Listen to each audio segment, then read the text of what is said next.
আসসালামু আলাইকুম সকলকে। তো আজকে আমরা আজকের এই লেকচারে আয়নীকরণ শক্তি বা আয়নাইজেশন এনার্জি সম্পর্কে বিস্তারিত জানবো ইনশাল্লাহ।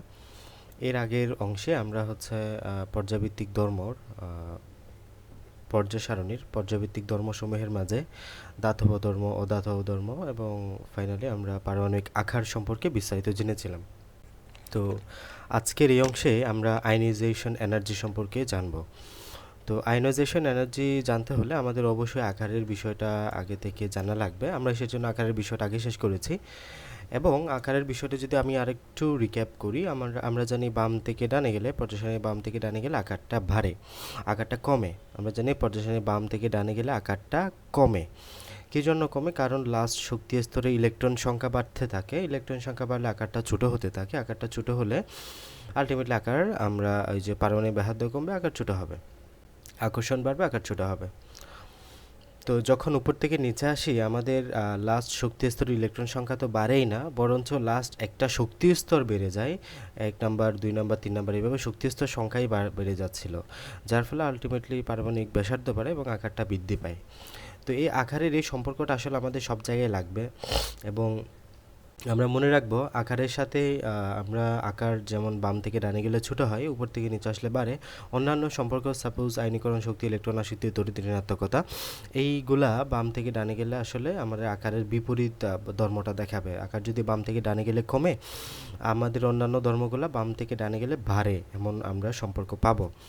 ঠিক আছে? তো আয়নীকরণ শক্তি আমরা পড়বো। আয়নীকরণ শক্তি পড়ার আগে আমরা কিছু বেসিক কথাবার্তা একটু বুঝি। তো আমরা যদি একটা ইলেকট্রন চিন্তা করি, এটা একটা আমাদের শক্তি স্তরের পরমাণু শক্তি স্তর। সাপোজ যদি আমরা সোডিয়াম আঁকি, সোডিয়াম 11, আমরা জানি সোডিয়ামে 11টা ইলেকট্রন আছে। তো প্রথম শক্তি স্তরে 2টা ইলেকট্রন আছে, দেন দ্বিতীয় শক্তি স্তরে 8টা ইলেকট্রন থাকবে, টোটাল 10টা। দেন তৃতীয় শক্তি স্তরে 1টা ইলেকট্রন থাকবে। এটা হচ্ছে আমাদের সোডিয়ামের ইলেকট্রন বিন্যাস। তো এই জায়গাটাতে আমাদের লাস্ট সেলে ইলেকট্রন সংখ্যা কত? লাস্ট সেলে ইলেকট্রন সংখ্যা হচ্ছে 1, মানে 3s1। এটা 3s1 ইলেকট্রন হচ্ছে আমাদের এটা। তো আমরা যদি সামহাও এটাকে আয়নে পরিণত করতে চাই, মানে এটা যদি স্থিতিশীল অবস্থা আসতে চাই, আমরা জানি প্রত্যেক মৌলই তার সর্বশেষ শক্তি স্তরের ইলেকট্রনটা ত্যাগ করে সে অষ্টক ফিল আপ করতে চায়। তো ওই ক্ষেত্রে যারা ইলেকট্রন ত্যাগ করবে, মানে যাদের ইলেকট্রন ত্যাগ করার মতো পসিবিলিটি 1টা 2টা 3টা হলে তারা ইলেকট্রন ত্যাগ করবে, তারপর 5 6 7 হলে তারা ইলেকট্রন গ্রহণ করবে। তো এই ক্ষেত্রে আমরা ইলেকট্রন ত্যাগ করার মতো পরিস্থিতি দেখতেছি। তো এই যে এই মৌলটা ইলেকট্রন ত্যাগ করবে, তো সে ইলেকট্রন ত্যাগ করবে। সাপোজ আমরা ইলেকট্রনটা যদি এই জায়গাটাতে লিখি, এই যে আমাদের ইলেকট্রনটা হচ্ছে এই জায়গায়। তো ইলেকট্রন ত্যাগ করার অর্থ হচ্ছে আসলে আমাদের এই ইলেকট্রনটা আমরা এমন এক জায়গায় নিয়ে যাওয়া লাগবে, যে জায়গায় গেলে এই মাঝখানে যে আমাদের এখানে নিউক্লিয়াস আছে, নিউক্লিয়াসের যে প্রোটন আছে, ওই প্রোটনের সাথে ইলেকট্রনের কোনো আকর্ষণ বল কাজ করবে না। আমরা জানি সবসময় নিউক্লিয়াসের সাথে এখানে যে প্রোটনের সাথে আমাদের ইলেকট্রন একটা আকর্ষণ বল কাজ করে। তো এই ইলেকট্রনটা ত্যাগ করার অর্থ হলো আমাদের এই ইলেকট্রনটা এমন এক জায়গায় নেওয়া লাগবে, যেই জায়গায় নেওয়া গেলে আমাদের এই নিউক্লিয়াসের সাথে ইলেকট্রনের কোনো আকর্ষণ বল আর থাকবে না, পার্মানেন্টলি সে বিমুক্ত হয়ে যাবে এই নিউক্লিয়াস থেকে। তো মূলত আমাদের একটা মৌলের শক্তি স্তর থাকে অনেকগুলা, ইনফিনিট পরিমাণ শক্তি স্তর থাকতে পারে। তো আমরা এই জায়গায় 3টা শক্তি স্তর আঁকলাম, শুধু 1টা 2টা 3টা, কারণ আমাদের এখানে পর্যাপ্ত ইলেকট্রন ছিল 3টা। হ্যাঁ, আমরা একাধিক শক্তি স্তর আঁকতে পারি, সমস্যা নেই, বাট শক্তি স্তরগুলো খালি থাকবে আর কি, শক্তি স্তর খালি থাকবে। তো আমরা কি করব, আমরা এই ইলেকট্রনটাকে এখান থেকে এমন এক জায়গায় নিয়ে যাব, যেই জায়গায় আসলে কোনো আকর্ষণ বল কাজ করবে না নিউক্লিয়াসের সাথে। ওই জায়গাটার নাম হচ্ছে ইনফিনিট অরবিটাল বা অসীম শক্তি স্তর। তাহলে আমরা এই ইলেকট্রনটাকে কোথায় নিয়ে যাব? এই ইলেকট্রনটাকে আমরা অসীম শক্তি স্তর নামক একটা জায়গায় নিয়ে যাব। অসীম শক্তি স্তর।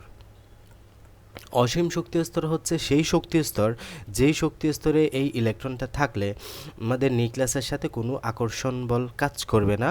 আলটিমেটলি সে আমাদের এই নিউক্লিয়াসটা বলতে পারবে যে তার মাঝে 10টা ইলেকট্রনের উপস্থিতি আছে, মানে একটা ইলেকট্রন তার মাঝে কোনো আকর্ষণ বল কাজ করবে না, আলটিমেটলি টোটাল ইলেকট্রন সংখ্যা আমরা ধরবো এই ক্ষেত্রে 10, মানে ত্যাগ করার মতন একটা বিষয়টা। তো আমরা যে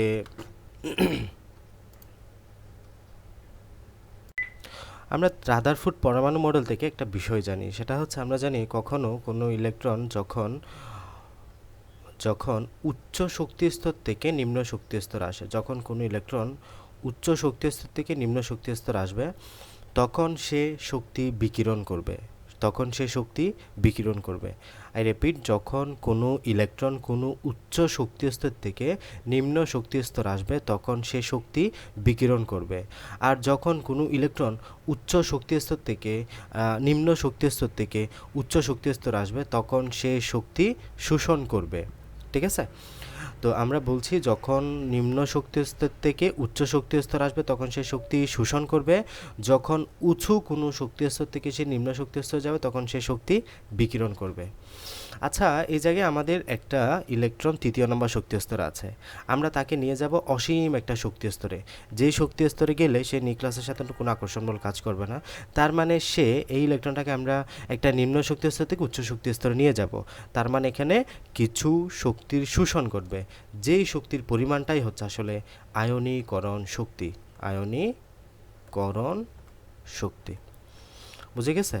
তাহলে আমাদের এখানে আয়নীকরণ শক্তি হচ্ছে ওই শক্তির ভ্যালু যেই শক্তিটা শোষণ করার মাধ্যমে 3য় নাম্বার শক্তি স্তর থেকে ইলেকট্রনটা অসীম শক্তি স্তরে চলে যাবে, যেই অসীম শক্তি স্তরে থাকলে এই নিউক্লিয়াসের সাথে ওই ইলেকট্রনের মাঝে কোনো আকর্ষণ বল কাজ করবে না, অলমোস্ট ত্যাগ করে দেওয়ার মতো একটা সিচুয়েশন তখন ক্রিয়েশন হবে। তখন আমরা এটাকে লিখতে পারবো সোডিয়াম প্লাস। কেন সোডিয়াম প্লাস লিখব? সোডিয়ামের ক্ষেত্রে ইলেকট্রন আছে 11টা, প্রোটন আছে 11টা। সোডিয়াম প্লাস মানে হচ্ছে সেই ইলেকট্রন হয়ে গেছে এখন 10টা, প্রোটন আছে আগের মতো 11টা। যেহেতু প্রোটন পজিটিভ, যেহেতু এটা একটা বেশি আছে, তাই আমরা পজিটিভটা উপরে লিখলাম, এটা হচ্ছে সোডিয়াম প্লাস। এভাবে আসলে আয়নে পরিণত হয় কোনো একটা ধাতব মৌল। তাহলে ধাতুসমূহ সাধারণত আমাদের ইলেকট্রন ত্যাগে বিশ্বাসী, যেহেতু আমরা জানি ধাতুর সংখ্যাটাই হচ্ছে, যারা ইলেকট্রন দান করবে তারাই হচ্ছে আমাদের ধাতু। তো এই জায়গাটাতে আমাদের এই কথাবার্তাগুলো বলা আছে, আমরা একটু পড়ে দেখি। তো আয়নীকরণ শক্তি বা আয়নাইজেশন এনার্জি, গ্যাসীয় অবস্থায় কোনো মৌলের পরমাণু থেকে একটি ইলেকট্রন অপসারণ করে সেটিকে ধনাত্মক আয়নে পরিণত করতে যে পরিমাণ শক্তির প্রয়োজন হয় সেটা আয়নীকরণ শক্তি। আমাদের এই জায়গাটাতে খুব সাদামাটাভাবে সংজ্ঞাটা দেওয়া আছে, চাইলে এটা পড়তে পারো, ব্যাপার না, এটা পড়লেই চলবে। গ্যাসীয় অবস্থায় কোনো মৌলের পরমাণু থেকে একটা ইলেকট্রন সরিয়ে, মনে রাখতে হবে এক্ষেত্রে আয়নীকরণ শক্তি মানে হচ্ছে আয়নে পরিণত করতে যে শক্তি, তবে বলতে হবে ইলেকট্রন দান করে আয়নে পরিণত করতে যে শক্তি। আমরা জানি ইলেকট্রন নিলেও তো আয়নে পরিণত হয়, অ্যানায়নে পরিণত হয়, নেগেটিভ আয়নে পরিণত হয়, তবে না, এই ক্ষেত্রে ইলেকট্রন দান করে যে আয়নে পরিণত হয় সেটা হচ্ছে আয়নীকরণ শক্তি। তো পারমাণবিক ব্যাসার্ধ কমলে মৌলের নিউক্লিয়াসে থাকা প্রোটনগুলো আরও বেশি বল অনুভব করে ইলেকট্রনগুলোকে আকর্ষণ করতে পারে, তাই ইলেকট্রনগুলোকে অপসারণ করতে আরও বেশি শক্তি প্রয়োগ করতে হয়। সেজন্য পারমাণবিক ব্যাসার্ধ কমলে আয়নীকরণ শক্তির মান বাড়ে, পারমাণবিক ব্যাসার্ধ বাড়লে আয়নীকরণ শক্তির মান কমে যায়। তো এই কথাটা আমরা এই জায়গাটা গিয়ে একটু দেখি। এই জায়গাটাতে আমরা জানি কি বাম থেকে ডানে গেলে, যে আমি বললাম পারমাণবিক আকারের বিষয়টা সব সময় প্রয়োজন হবে, আমাদের পারমাণবিক আকারের বিষয়টা সবসময় লাগবে। তাহলে পারমাণবিক আকারের যে বিষয়, এটা কি বাম থেকে ডানে গেলে পারমাণবিক আকারটা কমবে, বাম থেকে ডানে গেলে পারমাণবিক আকারটা কমবে, উপর থেকে নিচে আসলে পারমাণবিক আকারটা বাড়বে। বাম থেকে ডানে গেলে কেন পারমাণবিক আকার কমবে? লাস্ট শক্তি স্তরে ইলেকট্রন সংখ্যা বাড়তে থাকবে, আমাদের অরবিট সংখ্যা বাড়বে না, তার মানে ইলেকট্রনের সাথে নিউক্লিয়াসের আকর্ষণ বলটা বৃদ্ধি পাবে, আলটিমেটলি আমাদের আকর্ষণটা বেশি হবে। আবার পরমাণুর আকার যে উপর থেকে নিচে আসলে বাড়ে, কী জন্য বাড়ে? আমরা জানি এক্ষেত্রে শক্তি স্তর সংখ্যা বেড়ে যায়, 1টা 2টা 3টা এভাবে শক্তি স্তর সংখ্যা যখন বেড়ে যায় আলটিমেটলি আকারটা বৃদ্ধি পায়। তো এই জায়গায় আমাদের যেটা আমরা পড়তেছি সেটা হচ্ছে আয়নীকরণ শক্তি। আয়নীকরণ শক্তি মানে কি? আয়নীকরণ শক্তি মানে হচ্ছে একটা ইলেকট্রনকে তার লাস্ট শক্তি স্তর থেকে সরাতে যেতটুকু শক্তির দরকার হয় এটা হচ্ছে আমাদের আয়নীকরণ শক্তি। একটা ইলেকট্রনকে তার লাস্ট শক্তি স্তর থেকে সরাতে যতটুকু শক্তির প্রয়োজন হয় সেটা হচ্ছে তার আয়নীকরণ শক্তি। এখন খুব স্বাভাবিকভাবে যে মৌলের আকারটা ছোট সেই মৌল নিউক্লিয়াসের সাথে অধিকভাবে আকর্ষণ হয়ে থাকবে, মানে এখানে আমরা জানি ইলেকট্রনের সাথে প্রোটন বা পজিটিভ এখানে নিউক্লিয়াসে একটা আকর্ষণ বল কাজ করে। আমাদের এই আকর্ষণ বলের বাধাটাকে পেরিয়ে আলটিমেটলি এই ইলেকট্রনটাকে সরিয়ে একটা অসীম শক্তি স্তরে নিয়ে যাইতে হবে, যেখানে আকর্ষণ বলটা থাকবে না। তো আলটিমেটলি আমাদের কথা হচ্ছে ইলেকট্রনটাকে সরাই ফেলতে হবে তার এই আকর্ষণ বলটাকে ছাড়াইয়া। তো আমাদের এখানে আকারটা যত ছোট হবে, নিউক্লিয়াসের সাথে আকর্ষণ বলটার পরিমাণ তত বাড়বে। আকর্ষণের পরিমাণ বাড়লে নিউক্লিয়াসটা ইলেকট্রনটাকে সরানো তত বেশি কষ্টকর হবে। তত বেশি কষ্টকর হলে আয়নীকরণ শক্তির পরিমাণটা বাড়বে, মানে বেশি শক্তির দরকার হবে ওই ইলেকট্রনটাকে আমাদের সরাতে। বুঝে গেছে? আবার যখন আকারটা বড় হবে ইলেকট্রনটা অনেক দূর অবস্থান করবে নিউক্লিয়াস থেকে। আলটিমেটলি আকারটা বড় হলে ইলেকট্রনটা অনেক দূর অবস্থান করবে নিউক্লিয়াসের সাথে ইলেকট্রনের আকর্ষণটা কম হবে। ইলেকট্রনটাকে খুব সহজেই খুব কম শক্তি দিয়েই অরবিট থেকে আমরা শক্তি স্তর থেকে বের করে নিয়ে আসতে পারবো, ফলে আয়নীকরণ শক্তি কম হয়। এই জন্য আমরা আকার কমলে আয়নীকরণ শক্তি বেশি হয়, আকার বাড়লে আয়নীকরণ শক্তির মান কমে যায়। এই জন্য আমরা এখানে দেখলাম আকার যদি ছোট হয় আয়নীকরণ শক্তির মান বেশি হয়, কারণ অধিক বেশি আকর্ষণ হবে এই জায়গাটাতে আমাদের নিউক্লিয়াসের সাথে, ফলে এটাকে ছাড়িয়ে নেওয়াটাও তত বেশি কষ্টকর হবে, মানে বেশি পরিমাণে শক্তির দরকার হবে আমাদের। আর এখানে যখন বেশি দূর অবস্থান করবে তখন আমাদের এই জায়গাটাতে আকর্ষণ বলটা কম হবে, ফলে ইলেকট্রনটাকে সরানো আমাদের জন্য কম শক্তি সম্পন্ন হবে, কম শক্তি দেওয়া লাগবে, ফলে আয়নীকরণ শক্তির মান কম হবে। এই জন্য বাম থেকে ডান দিকে গেলে যেহেতু আকারের পরিমাণ কমে, আকার ছোট হয়, যেহেতু আকারের পরিমাণ কমে, আমাদের আয়নীকরণ শক্তির মান বাম থেকে ডান দিকে গেলে বাড়বে। তার মানে বাম থেকে ডান দিকে গেলে আয়নীকরণ শক্তির মান বাড়ে। এই যে তীর চিহ্নটা খেয়াল করো, এদিকে দেয়া, বাম থেকে ডানে গেলে আয়নীকরণ শক্তির মান বাড়ে। অপরদিকে আয়নীকরণ শক্তির মান উপর থেকে নিচে আসলে কমে। বুঝে গেছে? উপর থেকে নিচে আসলে আয়নীকরণ শক্তির মান কমে। এটা হচ্ছে আমাদের কথাবার্তা।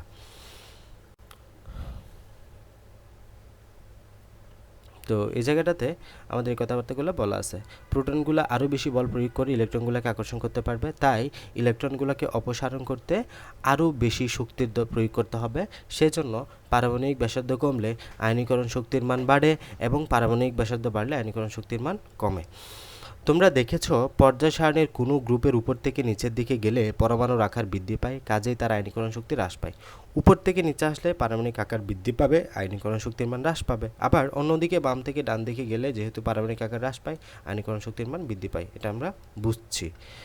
এরপরে একটা উদাহরণ দিয়ে বোঝা যাক। এই জায়গাটাতে আমাদের সোডিয়াম, ম্যাগনেসিয়াম, অ্যালুমিনিয়াম, সিলিকনের মধ্যে সিলিকনের পারমাণবিক আকার সবচেয়ে কম হওয়ায় সিলিকনের আয়নীকরণ শক্তি সবচেয়ে বেশি। আমরা একটু সাজাই। দেখো, সোডিয়াম 11, ম্যাগনেসিয়াম 12, অ্যালুমিনিয়াম 13, সিলিকন 14। তাহলে এগুলো একদম রো আকার দিয়ে আছে না, 11, 12, 13, 14 আমাদের এভাবেই তো থাকে, 11, 12, 13, 14। বাম থেকে ডানে গেলে, পর্যায় সারণীর বাম থেকে ডানে যাচ্ছি, আকারটা ছোট হতে থাকবে। পর্যায় সারণীর বাম থেকে ডানে গেলে আকারটা ছোট হতে থাকবে।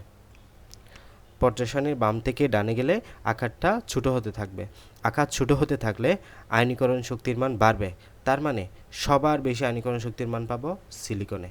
এজন্য বলা হচ্ছে সিলিকনের আয়নীকরণ শক্তির মান সবচেয়ে বেশি। এরপরে গ্রুপ একের lithium, sodium, potassium, rubidium, caesium, ফ্রান্সিয়ামের মধ্যে লিথিয়ামের পারমাণবিক ব্যাসার্ধ সবচেয়ে কম, সুতরাং লিথিয়ামের আয়নীকরণ শক্তির মান এই মৌলগুলোর মধ্যে সবচেয়ে বেশি। এবার lithium, sodium, potassium, rubidium, caesium পর্যায়ে গ্রুপ 1 লিনাকে রুবি শেষে ফেলেছে। লিথিয়ামের আমরা জানি উপর থেকে নিচে আসলে এটা একক গ্রুপের মূল্য দেওয়া আছে। উপর থেকে নিচে আসলে পারমাণবিক আকার বাড়ে। কেন? লাশ শক্তি স্তরে অরবিটাল সংখ্যা বাড়ে। এখানে সবার ছোট, তাইলে এটা সবার বড় হচ্ছে এটা। সিজিয়ামের আকার সবার বড়, তার মানে তার ইলেকট্রনটা নিউক্লিয়াস থেকে অনেক বেশি দূরে, ফলে নিয়ে যাওয়াটা অধিকতর সহজ, কম শক্তি দেওয়া লাগবে, আয়নীকরণ শক্তির মান সবচেয়ে কম। এখানে সিজিয়ামের আয়নীকরণ শক্তির মান লোয়েস্ট। এরপরে লিথিয়ামের আকার সবচেয়ে ছোট, আকর্ষণ অনেক বেশি, নিয়ে যাওয়াটা অনেক বেশি কষ্টকর, আলটিমেটলি আয়নীকরণ শক্তির মান সবচেয়ে বেশি। এই জন্য আমাদের এখানে লিথিয়ামের আয়নীকরণ শক্তির মান সবচেয়ে বেশি পাবো আমরা। তো এইগুলা হলো আমাদের মোটামুটি বলা যায় আয়নীকরণ শক্তির সম্পর্কে কিছু কথাবার্তা। এরপরেও আরও আয়নীকরণ শক্তির ব্যাপারে আরও কথাবার্তা বলা আছে। প্রথম আয়নীকরণ শক্তি, দ্বিতীয় আয়নীকরণ শক্তি, এগুলা তোমাদের এই লেভেলে দেয়া নাই। তোমরা যখন এইচএসসিতে যাবা তখন এগুলা সম্পর্কে আরও বিস্তারিত পড়াশোনা করবে আর কি। হ্যাঁ, আপাতত এতটুকু জানলেই চলবে। এরপরে আসো ইলেকট্রন আসক্তি, ইলেকট্রন অ্যাফিনিটি। তো গ্যাসীয় অবস্থায় কোনো মৌলের পরমাণুতে একটা বাড়তি ইলেকট্রন সংযুক্ত করে ঋণাত্মক আয়নে পরিণত করা হলে যে পরিমাণ শক্তি নির্গত হয় সেটাই হচ্ছে ওই মৌলের ইলেকট্রন আসক্তি, ইলেকট্রন অ্যাফিনিটি। তো প্রথম কথা, সংজ্ঞাটা পড়ে নিবা, এই জায়গাটার মধ্যে যেরকম দেওয়া আছে পড়তে পারো। গ্যাসীয় অবস্থায় কোনো মৌলের পরমাণুতে একটা বাড়তি ইলেকট্রন সংযুক্ত করতে, মানে আমরা জানি গ্রুপ 1-এর মৌলগুলা লাস্ট সেল একটা ইলেকট্রন আছে, তারা একটা ইলেকট্রন দান করবে। গ্রুপ 2-এর ক্ষেত্রে 2টা, গ্রুপ 13-এর ক্ষেত্রে 3টা, গ্রুপ 14-এর ক্ষেত্রে 4টা, গ্রুপ 15-এর ক্ষেত্রে 5টা, গ্রুপ 16-এর ক্ষেত্রে 6টা, গ্রুপ 17-এর ক্ষেত্রে 7টা। গ্রুপ 17-এর কথা খেয়াল করো, এই লাস্ট সেলে যদি 10টা ফিল আপ করতে চায় এদেরকে একটা ইলেকট্রন দেওয়া লাগবে, অথবা 7টা ইলেকট্রন তাদের ত্যাগ করতে হবে। কোনটা সহজ? তারা 7টা ইলেকট্রন দান করবে না কখনোই, তারা একটা ইলেকট্রন গ্রহণ করবে সবসময়। Fluorine, chlorine, bromine, iodine, astatine, এই মৌলগুলো সব সময় একটা ইলেকট্রন গ্রহণ করে ঋণাত্মক আয়নে পরিণত হবে, অ্যানায়নে পরিণত হবে। এই যে তারা অষ্টক ফিলাপের জন্য একটা ইলেকট্রনকে তাদের অরবিটালে সংযুক্ত করতেছে, তখন যে শক্তিটা, যে পরিমাণ শক্তি নির্গত হচ্ছে, আমরা জানি যখন এক্ষেত্রে অসীম থেকে একটা ইলেকট্রন, আমরা জানি যখন এক্ষেত্রে একটা শক্তি স্তর আসবে তখন এক্ষেত্রে শক্তি নির্গত হবে। আমরা রাদারফোর্ড পরমাণু মডেল পড়ার সময় পড়েছিলাম এটা। যখন উচ্চ শক্তি স্তর থেকে ইলেকট্রন নিম্ন শক্তি স্তর আসে তখন শক্তির শোষণ, শক্তি নির্গত ঘটে। হ্যাঁ, এই জায়গায় 100 শক্তি, এই জায়গায় সাপোজ এই অরবিটালের শক্তির পরিমাণ হচ্ছে 100 জুল, এই অরবিটালের শক্তির পরিমাণ হচ্ছে 50 জুল। এই অরবিটালের ইলেকট্রনটা যদি এই অরবিটাল আসতে চায়, আলটিমেটলি তাকে 50 জুল শক্তি বাইরে ছেড়ে দিতে হবে, বিকিরণ করতে হবে, তারপর সে এই শক্তি স্তরে আসতে পারবে 50 জুল। কারণ এই শক্তি স্তরে থাকতে হলে তাকে 50 জুল শক্তির অধিকারী হইতে হবে। এই জন্য আলটিমেটলি তারা ইলেকট্রন শক্তিটা বের করে দেয়, বিকিরণ করে দেয়। তার মানে আমরা বুঝলাম ওই জায়গাটা থেকে সেম কথা, যখন নিম্ন শক্তি স্তর থেকে উচ্চ শক্তি স্তর আসে তখন শক্তির শোষণ ঘটে, যেটা আয়নীকরণ শক্তির ক্ষেত্রে আমরা দেখেছি। আর যখন উচ্চ শক্তি স্তর থেকে নিম্ন শক্তি স্তর আসলো তখন শক্তির বিকিরণ ঘটে। এই যে যে পরিমাণ শক্তি নির্গত হয় এবং যতটুকু শক্তি বিকিরণ করলো, শক্তি নির্গত করলো, ওটাই হচ্ছে ইলেকট্রন আসক্তি। আয়নীকরণ শক্তির মতোই মৌলের পারমাণবিক ব্যাসার্ধ কমলে ইলেকট্রন আসক্তি বাড়ে, পারমাণবিক ব্যাসার্ধ বাড়লে ইলেকট্রন আসক্তি কমে। এবার এটা একটু ব্রিফ করা যাক, কেন পারমাণবিক আকার বাড়লে ইলেকট্রন আসক্তি কমে, কেন পারমাণবিক আকার কমলে ইলেকট্রন আসক্তি আমাদের বাড়ে। আচ্ছা, তো দেখো এই জায়গাটা থেকে আমরা আকারের বিষয়টা কি বলেছি, বাম থেকে ডানে গেলে আকারটা ছোট হয়, উপর থেকে নিচে আসলে আকারটা বড় হয়। তো এক্ষেত্রে ইলেকট্রন আসক্তি, তার মানে কি আমাদের একটা মৌলে ইলেকট্রন যোগ করতে হবে, ইলেকট্রন যোগ করতে হবে, বাইরে থেকে ইলেকট্রনটা যোগ করতে হবে। আমরা জানি নিউক্লিয়াসের সাথে ইলেকট্রনের একটা আকর্ষণ বল কাজ করে। তো আকারটা যত ছোট হবে, এই জায়গায় আকারটা যত ছোট হবে, আগত ইলেকট্রনের প্রতি এই নিউক্লিয়াসের আকর্ষণটা তত জোরে হবে। মানে আকার ছোট হলে লাস্ট শক্তি স্তরটা অধিকতর কাছে না নিউক্লিয়াসের, ফলে আকর্ষণটা বেশি হবে, আলটিমেটলি আয়নীকরণ শক্তির পরিমাণটা বাড়তে থাকবে, ইলেকট্রন আসক্তির পরিমাণটা বাড়তে থাকবে, অ্যাফিনিটিটা বাড়তে থাকবে। মানে এটা ইলেকট্রন অ্যাফিনিটি বুঝবা, ইলেকট্রন আসক্তি সে কতটুকু আসক্তি, মানে আকারটা যত ছোট তার আগত ইলেকট্রনের প্রতি আসক্তির পরিমাণটা তত বেশি। বাট যখন আকারটা অনেক বড় হবে তখন লাস্ট শক্তি স্তরটা অনেক দূরে, নিউক্লিয়াস থেকে অনেক দূরে, তখন আগত ইলেকট্রনের প্রতি তার আসক্তি মোটামুটি অনেক কম হবে। তাই বাম থেকে ডানে গেলে আমরা আকার যেহেতু বাড়ে, ইলেকট্রন এই যে বাম থেকে ডানে গেলে যেহেতু আকার যেহেতু কমে,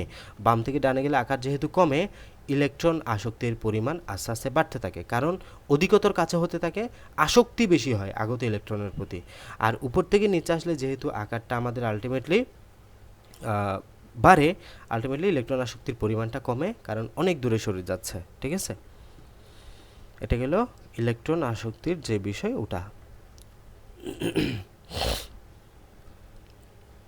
এরপরে আসো তড়িৎ ঋণাত্মকতা বা ইলেকট্রোনেগেটিভিটি, তড়িৎ ঋণাত্মকতা।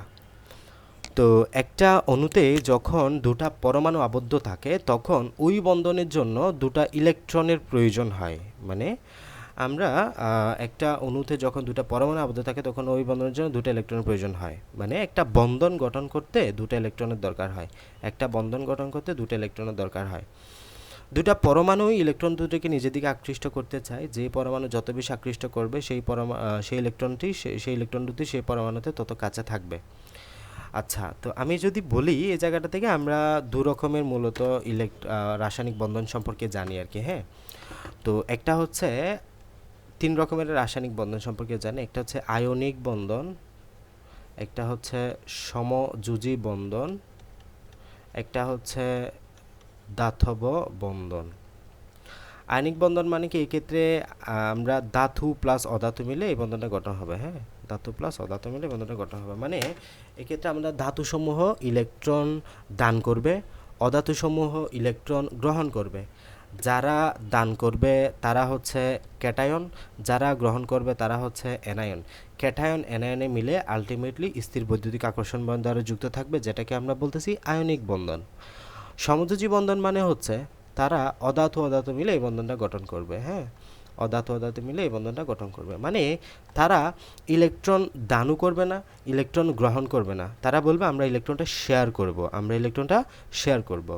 তখন যেটা হবে সেটা হচ্ছে সমযোজী বন্ধন। দাতব বন্ধন হচ্ছে ধাতু প্লাস ধাতু মিলে যে বন্ধন, সেটা হচ্ছে দাতব বন্ধন।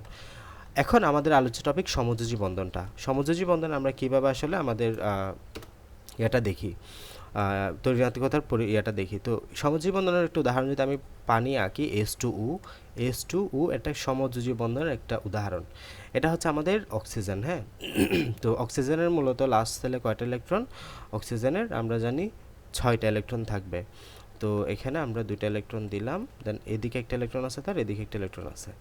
এখন সে অষ্টক ফিল আপ করতে চাইবে। অষ্টক ফিল আপ করতে চাইলে আমরা জানি সে নিউক্লিয়াসের যে অন্যান্য যে পরমাণুগুলো আকর্ষণ করে, যদি তার হচ্ছে হাইড্রোজেন চলে আসে, সামহাও হাইড্রোজেন আসে, সে হাইড্রোজেনের একটা পরমাণুর সাথে নিজের একটা পরমাণুর ইলেকট্রনটা শেয়ার করবে। হ্যাঁ, একটা পরমাণুর সাথে সে ইলেকট্রনটা শেয়ার করবে। তো সে একটা পরমাণুর সাথে ইলেকট্রনটা মূলত কী করলো? শেয়ার করলো। তো এই গ্রিন কালার অংশটা হচ্ছে আমাদের হাইড্রোজেনের ইলেকট্রন, আর এই গ্রিন কালার হাইড্রোজেন ইলেকট্রন, কালো কালারটা হচ্ছে অক্সিজেনের ইলেকট্রন। তার মানে দেখো, এই অক্সিজেনটা মনে করবে এখন তার 2, 4, 6, 8টা ইলেকট্রন, তখন সে হ্যাপি। তার মানে তার অষ্টক ফিল আপ হয়েছে, সে খেয়াল করে। দেন এই জায়গাটা থেকে আমাদের হাইড্রোজেনের দুইয়ের নিয়ম সে ফলো করছে, তার মানে এক্ষেত্রেও তার কোনো সমস্যা নাই। তার মানে এখন এটা যে বন্ধন গঠিত হইলো এটা হচ্ছে সমযোজী বন্ধন। এটা কি? এটা হচ্ছে সমযোজী বন্ধন। এক্ষেত্রে এই একটা বন্ধন গঠনের জন্য 2টা ইলেকট্রনের দরকার পড়ছে। এই একটা বন্ধন গঠনের জন্য 2টা ইলেকট্রন দরকার পড়ছে।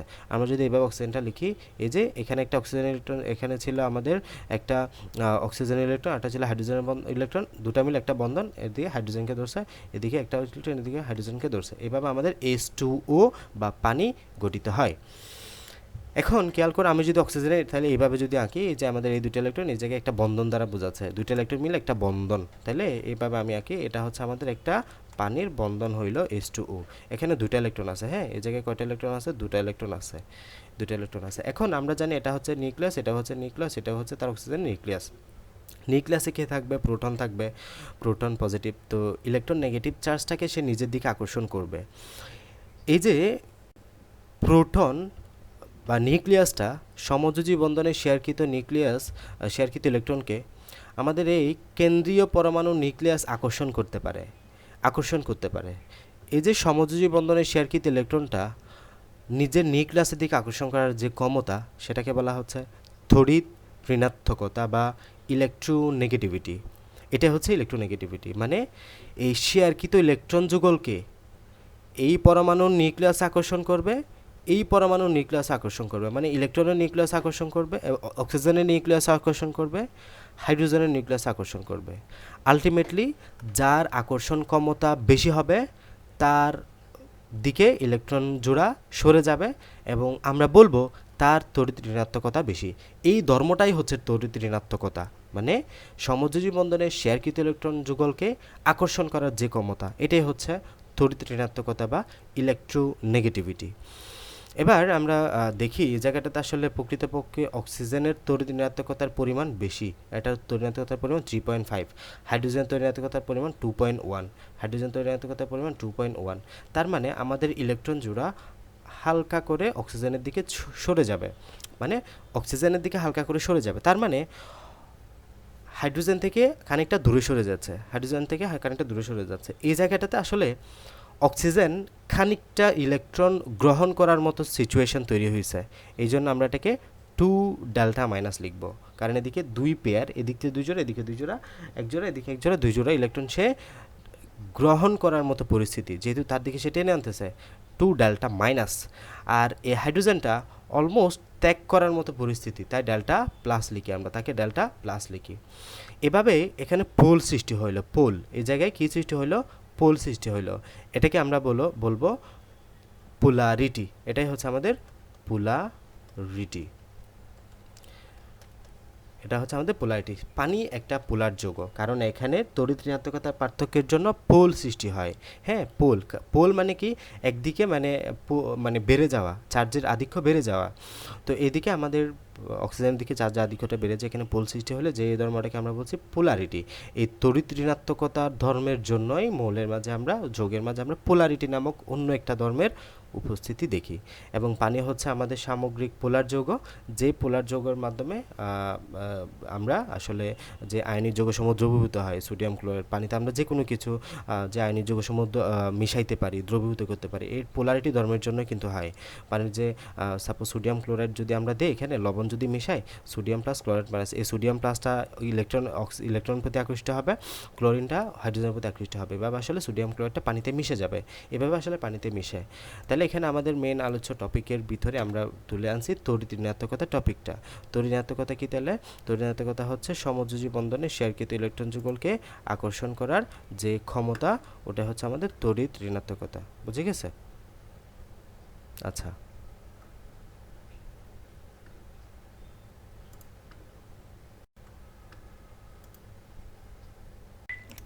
তো আমাদের এই জায়গাটাতে বলা হচ্ছে একটা অণুতে যখন দুটা পরমাণু বন্ধনে আবদ্ধ থাকে, তখন এই বন্ধনের জন্য দুটো ইলেকট্রনের প্রয়োজন হয়। আমরা দেখেছি একটা বন্ধনের জন্য দুটো ইলেকট্রনের প্রয়োজন হয়।